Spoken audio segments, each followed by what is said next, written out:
Namaskar, viewers and listeners of the Great Game Reloaded. I am Tilak Devasher. Bangladesh is back on the edge again.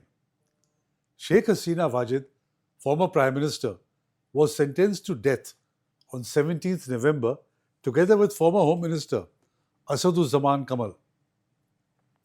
The International Crimes Tribunal ICT in Dhaka found Sheikh Hasina guilty on 3 counts: incitement of violence, ordering killings, and failing to prevent atrocities on the student protests of 2024. প্রথম চার্জে আসামি শেখ হাসিনাকে দোষী সাব্যস্ত করে আমৃত্যু কারাদণ্ড দেওয়া হয়েছে। দ্বিতীয় চার্জে আসামি শেখ হাসিনাকে দোষী সাব্যস্ত করে মানবতা বিরোধী অপরাধের দায়ে 2024 সালের জুলাই অভ্যুত্থান চলাকালে বাংলাদেশে ছাত্র জনতাকে লিথাল ওয়েপন, হেলিকপ্টার, ড্রোন ব্যবহারের মাধ্যমে নিষ্ঠুরতম পন্থায় 1400-র মতো ছাত্র জনতাকে হত্যা এবং 25,000-এর বেশি ছাত্র জনতাকে আহত করার দায়ে, মোর স্পেসিফিক্যালি আশুলিয়াতে 6 জনকে হত্যা করে পুড়িয়ে দেয়া, চানখারপুলে 6 জনকে হত্যা করার মাধ্যমে যে অপরাধ করেছেন সেটার দায়ে তাকে দোষী সাব্যস্ত করে মৃত্যুদণ্ড প্রদান করেছেন। Apart from the death sentence, it ordered that all properties of Sheikh Hasina and Asaduzzaman Kamal be confiscated by the state and be used to compensate the families of those killed in the July agitation of 2024. The tribunal spared Bangladesh's former police chief, Chaudhry Abdullah Al-Mamun, from the death penalty. Al-Mamun, after Hasina's ouster, became a state witness. His testimony was a crucial pillar of the proceedings. He was sentenced to 5 years imprisonment. The tribunal said Hasina ordered the use of helicopters, drones, and lethal force against demonstrators. It cited taped conversations with Dhaka University officials verified by forensic experts. In one of them, the court quoted Hasina saying, "I have hanged Razakars. These protesters will be hanged too." The word Razakar, that is collaborator, cuts deep in Bangladesh's history. It was the slur used against those who sided with Pakistan during the 1971 war. By using that word against students, the tribunal said Hasina had dehumanized her own people. Hasina and the other 2 will now have 30 days to appeal the verdict to the Bangladesh Supreme Court. However, they will have to come back to Bangladesh and surrender themselves to the authorities to make the appeal. After the appeal is made, the Supreme Court will have 60 days to uphold or overturn the ICT's ruling. The verdict has split Bangladesh between those who call it justice delayed but delivered and those who call it political vengeance disguised as law. In the process, Dhaka has been turned into a fortress as the army, police, and paramilitaries have been deployed across the nation. On Dhaka's streets, the verdict has only deepened the divides. The crowd in Dhaka cheered.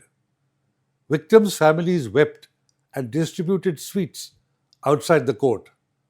But inside the Awami League, there was rage. In Dhonmandi, Hasina's old neighborhood, the army fired sound grenades and baton-charged protesters.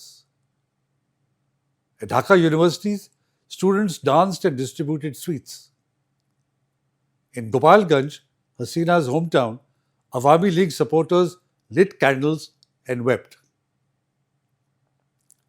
Overnight, crude bombs went off near Grameen Bank's headquarters.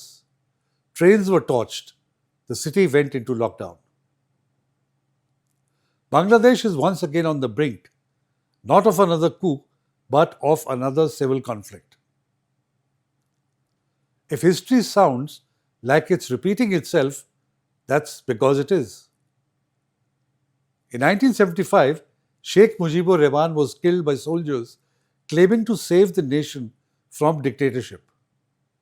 In 2025, his daughter faces the gallows, accused of being the same. Both father and daughter were nationalists. Both were undone by the very instruments they built. Mujib by his one-party system, Hasina by her tribunal of justice. To understand the shock of this moment, you need to understand who Sheikh Hasina is. She is not just any politician. She is the daughter of Sheikh Mujibur Rahman, the man who led Bangladesh's independence from Pakistan in 1971. In August 1975, Mujib and most of his family were murdered in a military coup. Hasina and her sister, Sheikh Rehana, survived only because they were abroad in Germany. With nowhere to go, they sought refuge in India. Srimati Indira Gandhi offered them shelter. For 6 years, Hasina lived quietly in Delhi under an assumed name. She returned to Dhaka in 1981 to rebuild the Awami League and reclaim her father's political legacy. For 40 years, she did just that. She survived assassination attempts, coups, and Islamist insurgencies. She ruled for 15 years straight, from 2009 to 2024, turning Bangladesh into one of South Asia's fastest growing economies. But in her final years in power, the same determination that once rebuilt Bangladesh was termed authoritarian. And a new generation of Bangladeshis, educated, urban, and angry, began to rebel. The crisis began with a quota.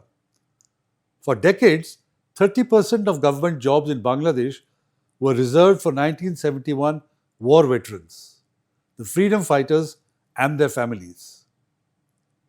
By 2024, those families were mostly supporters of the ruling Awami League.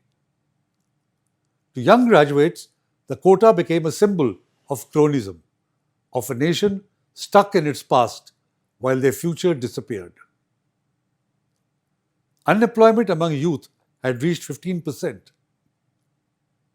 So students marched from Dhaka University to Chittagong, Rajshahi, Khulna. Hundreds of thousands filled the streets. It was supposed to be a peaceful protest. But on 14th July, something snapped. Police opened fire. By the UN's count, 1,400 people were killed. By Bangladesh's own health ministry, 834. And then on 5th August 2024, Hasina was forced to flee in a military aircraft to India.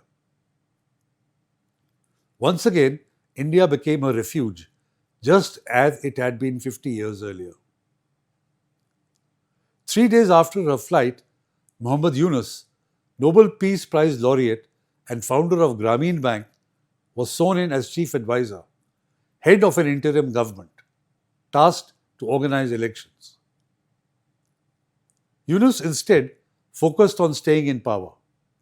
He promised reform, he slashed the job quota from 30% to 5%, he reopened talks with the IMF, he released hundreds of political prisoners, and he vowed to bring justice for the 2024 killings. That promise became the International Crimes Tribunal, ICT, the same court that Hasina herself had created in 2010 to try war criminals from 1971. Now that court turned against her. It charged Hasina, her Home Minister Asaduzzaman Khan, and Police Chief Abdullah Al-Mamoon with crimes against humanity. When Al-Mamoon turned state witness, the case was sealed. On 17th November 2025, the verdict came. Death for Hasina and Kamal, 5 years for Mamoon. From exile in Delhi, Hasina released a statement. This is not justice, this is vengeance. A rigged tribunal run by an unelected regime. I mourn the deaths on both sides, but I never ordered killings. The verdict against me was a foregone conclusion. Hasina had earlier called the trial a farce and denied all charges against him. She said, and I quote, I am not afraid to face my accusers, in a proper tribunal where the evidence can be weighed and tested fairly. Her party, the Awami League, condemned the judgment as, quote, made by a rigged tribunal established and presided over by an unelected government with no democratic mandate, unquote. The party called the process biased and politically motivated. Both Hasina and her party have called the special tribunal a kangaroo court and denounced the appointment of a lawyer by the state to represent her. They accused it of persecuting Hindus and minorities, silencing journalists, delaying elections, and banning the Awami League from contesting. Meanwhile, the opposition, the Bangladesh Nationalist Party, celebrated. Closure, they said, justice for the martyrs of 2024. And in the streets, Jamaat-e-Islami declared it a victory for the patriots. That's the irony. The very Islamists whom Hasina crushed in 2013 now rejoicing at her downfall. In a statement, a UN official stressed that they had, quote, consistently advocated for all accountability proceedings, especially on charges of international crimes, to unquestionably meet international standards of due process and fair trial, unquote. It went on to say, this is particularly vital when, as was the case here, the trials have been conducted in absentia and led to capital punishment. We regret the imposition of the death penalty, which we oppose in all circumstances. A statement from the Ministry of External Affairs read, and I quote, India has noted the verdict announced by the International Crimes Tribunal of Bangladesh concerning former Prime Minister Sheikh Hasina, unquote.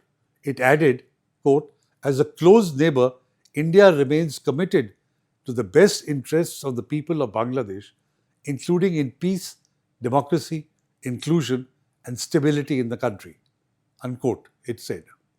The Yunus government has asked the Indian government to hand over the ousted leaders as part of extradition treaty between New Delhi and Dhaka.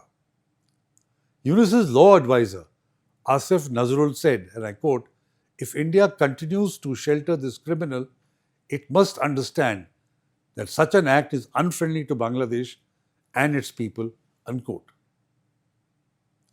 Strong words against the very country that once helped Bangladesh get freedom. But here's the problem. India has no obligation to send Hasina back. There is no extradition treaty that covers political crimes, and India has every reason to tread carefully.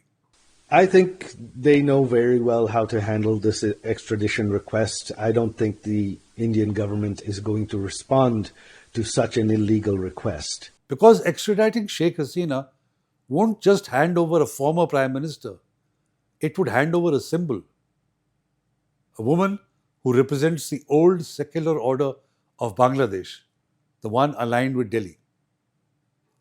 Let's not forget, India and Hasina shared an unusually close bond.